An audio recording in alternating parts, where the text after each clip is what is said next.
So North Korea then, Armageddon, the end world battle, it's gonna happen, but I don't think it's gonna happen for another 20 or so years.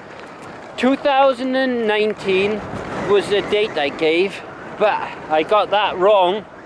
It's 2039 to 2045, I believe, is the final battle of Armageddon.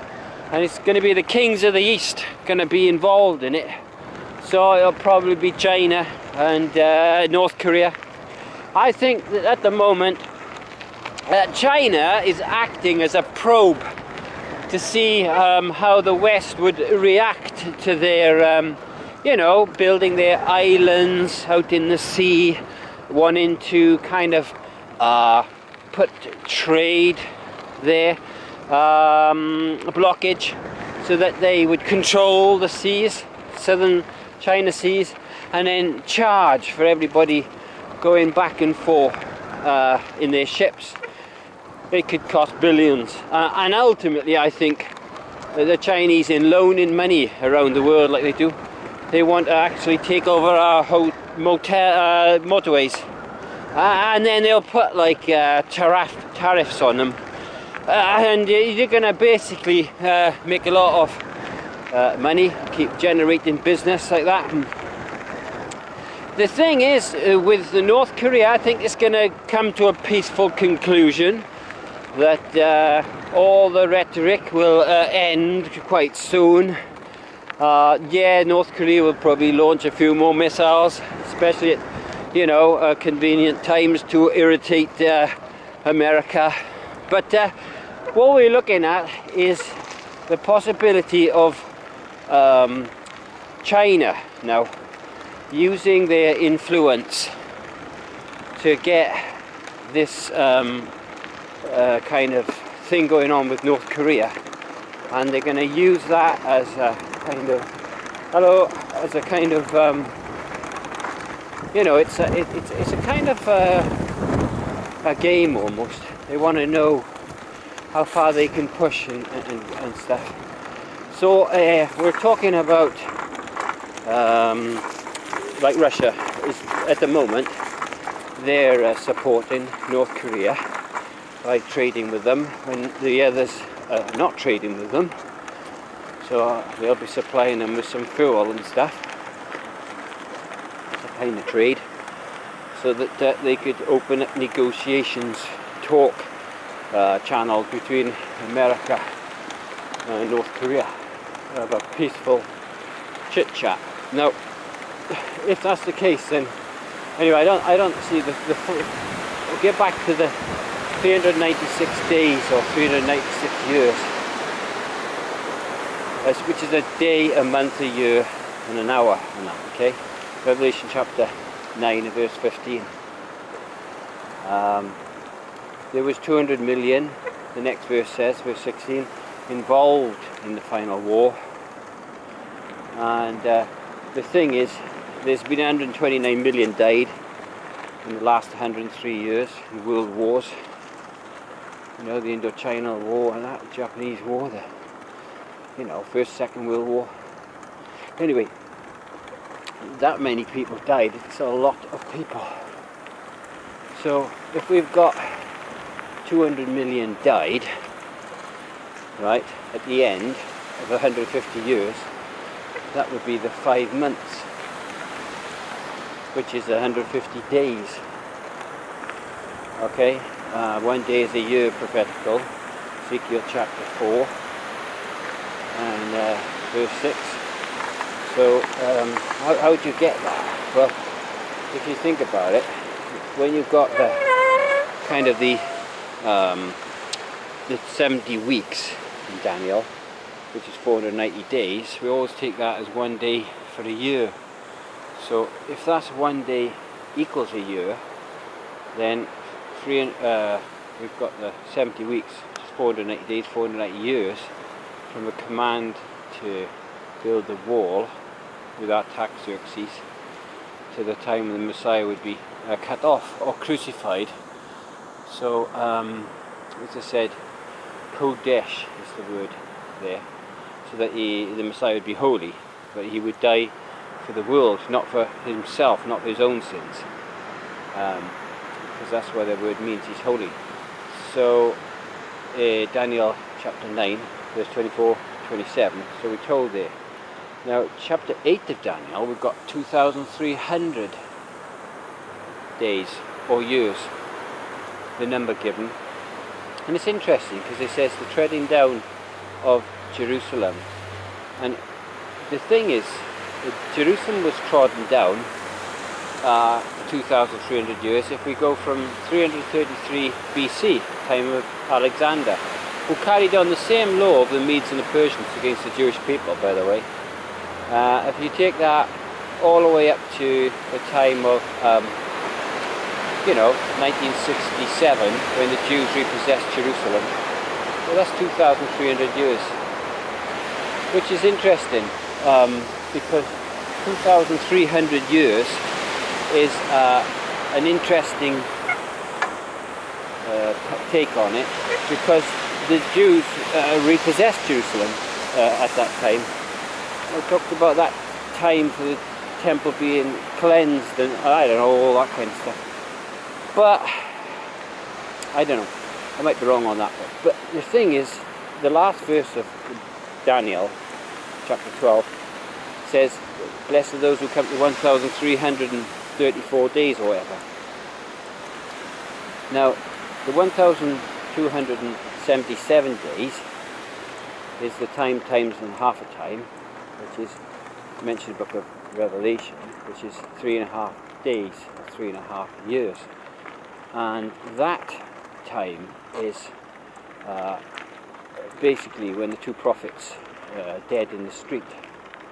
Now I see that as the Old and New Testament, which was kept in Latin for 1,277 years from Constantine the First.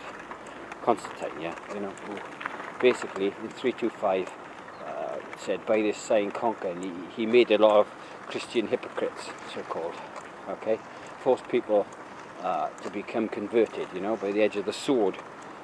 So if you're looking at Cromwell then as being the 396 days, which is the same type of thing, 1 day for a year, from Cromwell would take us up to 2039 then, if we took the same thing.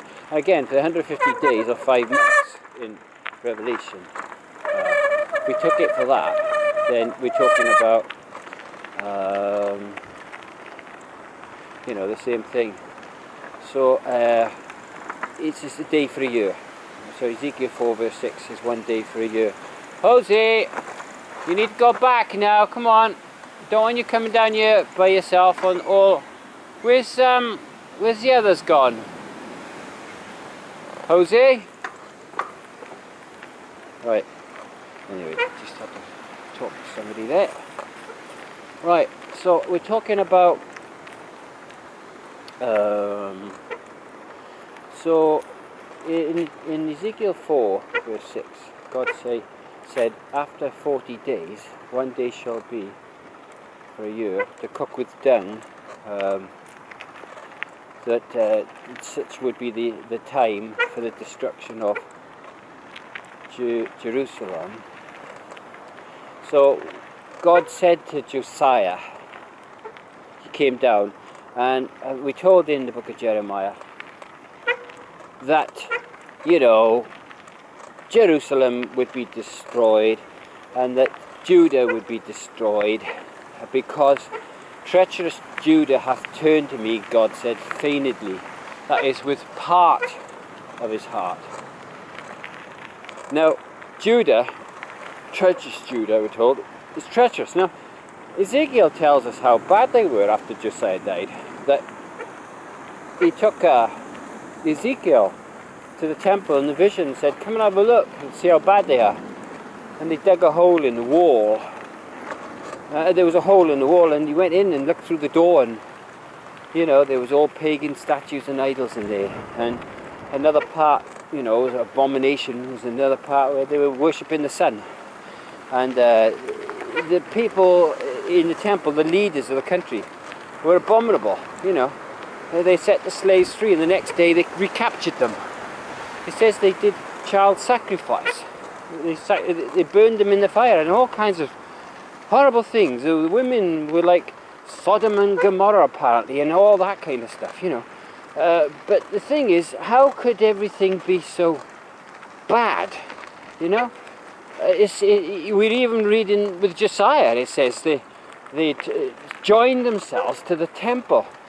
This, you know, the unnatural and all this kind of stuff was going on, you know, it's abominations. And so the Bible says that God wouldn't destroy Judah. While King Josiah was in charge, because he was a good king, you know, he turned their high places and their places of abominable sacrifices and that into toilets and things, the pleasant green places and all that, where they worship these pagan idols and stuff. But the thing is, he turned them into graveyards and toilets, so they wouldn't use those places for abominable things. But when he died, they were destroyed. Now 40 days was appointed, which is 40 years. And of course Zedekiah, Jehoiakim, yeah, all the bad kings came. 11 years and 11 years and some other time. And he added up to 40 years.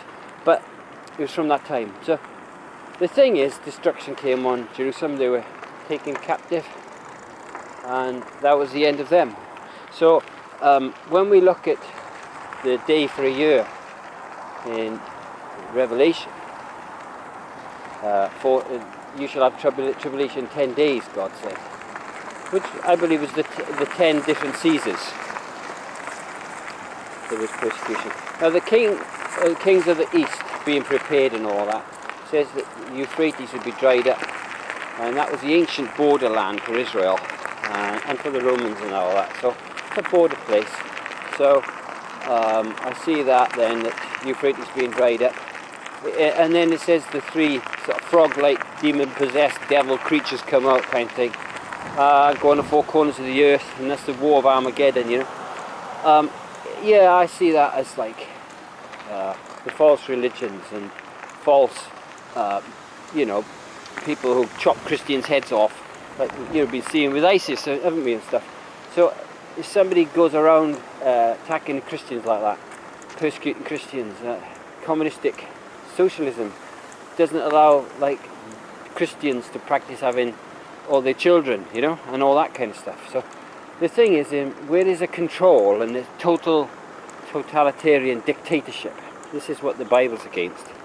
So anyway, I think all this rhetoric is going to just be water under the bridge for the next 20 odd years with North Korea. I do think that China is just using North Korea as a probe. We've seen their ambitions to build islands, to land aeroplanes on the islands, to control the southern China seas, and you know, they've got some ambition there, I think. So we're seeing that going on. Anyway, let's get over here safely for a minute. So yeah, we're talking about what's going on again with North Korea. I mean, people just accept they got the bomb now, and China will be backing them, and of course Russia. And again, this is part of the communistic belief system, which wants to, you know, influence the whole world. And yeah, of course, the world, to keep their peace, will oblige them. And so communistic socialism is carrying on by the looks of it. And we're going to be seeing... Hello! Hi! We're going to see, like, you know, this happening all over the world, more and more. Yeah, and the false prophet and things, you know, it talks about that. Revelation 20, verse 4 to verse 10, doesn't it, you know? Gog and Magog goes up on the four corners of the earth together to battle and war against the saints. Now the saints in the New Testament, the Christian church, in the Old Testament, saints were the Jewish people. So that changed about. It says, talks about the New Jerusalem came down out of God from heaven. And so when Jerusalem's attacked there, I think it's the New Jerusalem because it's the saints. And it talks about the winged flying thing, spat out fire, brimstone and smoke, with the face of a man in it, with the sound of many chariots. That is the aeroplanes, you see. That's what I believe. And they go to this war, this Armageddon war, so that there is a war, which I think would involve nuclear bombs as well at some point. That'll be the final war. But I don't believe that'll be the end of the world at that point. I think the world will still carry on a bit longer. We're talking about 2039 when that could be happening, to 2045. If you take 396 from Cromwell years, 396, the war Cromwell had, he switched to democracy, you see, a new way of governing the world. And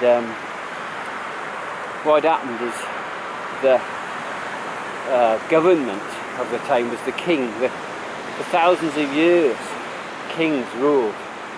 The kings, they basically ordered everything in such a way that the kings did, so that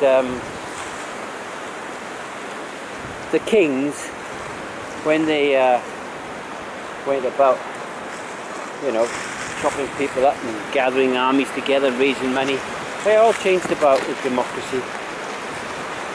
Yeah, that's what happened. Anyway, so I've got to say that that's what I think happened.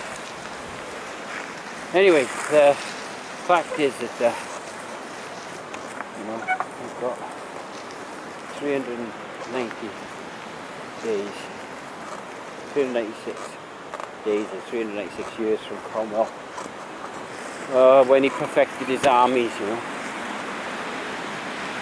So to fight with cannon. Anyway, I've got to sort some problems out now.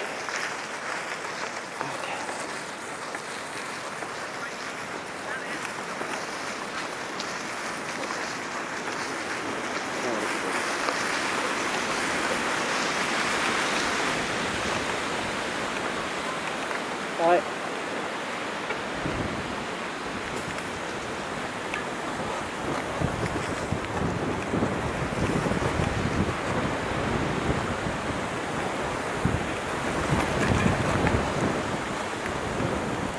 So, anyway, what we're doing now is just sort some problems out of the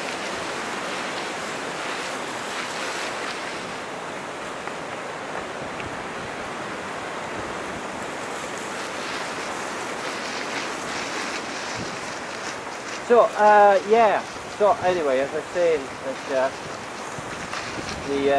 the fact is that everything in the Bible seems to be planned, and there seems to be, it's all mapped out, like 7 churches. For instance, I believe that the first church was a time zone for the early church, to do like with Ephesus and all that, and lost their first loves and all that kind of stuff, and forced bewitched you to, you know, abandon the faith, go off to Judaism and all that sort of thing. And then the second church period, time gap. I mean, if you look at the last period, I will save you from the hour of temptation and all that kind of stuff, which will come upon the earth to try them who dwell on the face of the earth, God says now. The last church is the lukewarm church, which is during this hour of temptation, which will come upon the face of the earth. And if you look at what happened with the hour of temptation. That's the days we live in now, and that's the lukewarm church. So temptation from luxury and things in the West, and temptation from poverty from those who are in, you know, the East and in Africa and all those other places. There's an awful lot of wealth divide and stuff, a lot of temptation around the world. The other church, Thyatira and all that, if you look at it, I see it as a kind of a time zone, you know. Anyway, the point is, if you take the 1,277 days as years, which is the 3.5 years, if you take that for a time zone for the two prophets dead in the street, you know, I see the Bible is kept in Latin for that time, 1,277 years, and then it says, now the kingdoms of this world become the kingdoms of the Lord is Christ, you know, and so on.